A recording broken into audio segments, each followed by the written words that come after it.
இருக்கின்றன. ஆகவே நீங்கள் ஃபாரின் தாவரங்களை கொண்டு வராதீங்க, அது நல்லது கிடையாது. அதே மாதிரி ஃபாரின் நாய்களை நம்மலாம் வாங்கிட்டு இருக்கோம். லோக்கல் நாய் தான் நமக்கு பெஸ்ட். ஏன்னா எல்லாரோடையும் சேர்ந்து வாழும், சிக்னஸ் வராது, எதிர்ப்புத்தன்மை இருக்கின்றது. நம்ம வெளிநாட்டு நாய்களை வாங்கினோம்னா ஊசி போடணும், மருந்து கொடுக்கணும், அதை எடுத்துன்னு போயிட்டு நம்ம டாக்டர்கிட்ட காட்டணும்.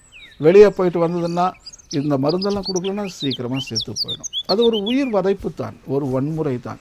அந்த செடிகளை வாங்கியும் நம்ம வன்முறை பண்ணுறோம், அந்த உயிர்களை வாங்கியும் நம்ம வன்முறை பண்ணி செய்கிறோம். ஸோ நம்ம இரக்கத்தை காட்டினால் நம்ம லோக்கல் லைஃபுக்கு சப்போர்ட் பண்ணுங்கள், லோக்கல் தாவரங்களுக்கு நீங்கள் சப்போர்ட் பண்ணுங்கள். முக்கியமாக அந்த பார்த்தேனியம் செடியை பற்றி நான் ஏற்கனவே சொன்னேன். அது அமெரிக்காவில், சவுத் அமெரிக்காவில் இருந்த செடி.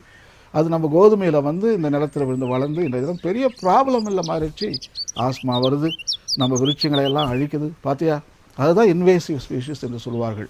வெளியிலிருந்து ஊடுருவி சிறுக சிறுக எப்படி பிரிட்டிஷ்காரன் நம்ம நாட்டுக்கு வந்தானோ அதே மாதிரி வியாபாரம் செய்ய வந்தான், கடைசியில் நம்ம ஆட்சி செலுத்தினான்.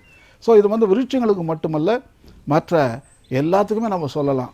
வெளிநாட்டு குளோபலைசேஷன் இப்பேற்பட்டதெல்லாம் சிறுக சிறுக உள்ள அதெல்லாம் இன்வேசிவ் தான். உள்ளே நமது கலாச்சாரத்தை அழித்து இன்றைய தினம் நம்முடைய ஐடியாஸ் போய், நம்முடைய அருமையான ஃபிலாசபிஸ் எல்லாம் போய் இன்றைய தினம் மோனோ கல்ச்சர் எல்லாமே சிதைந்து கொண்டு இருக்கின்றன.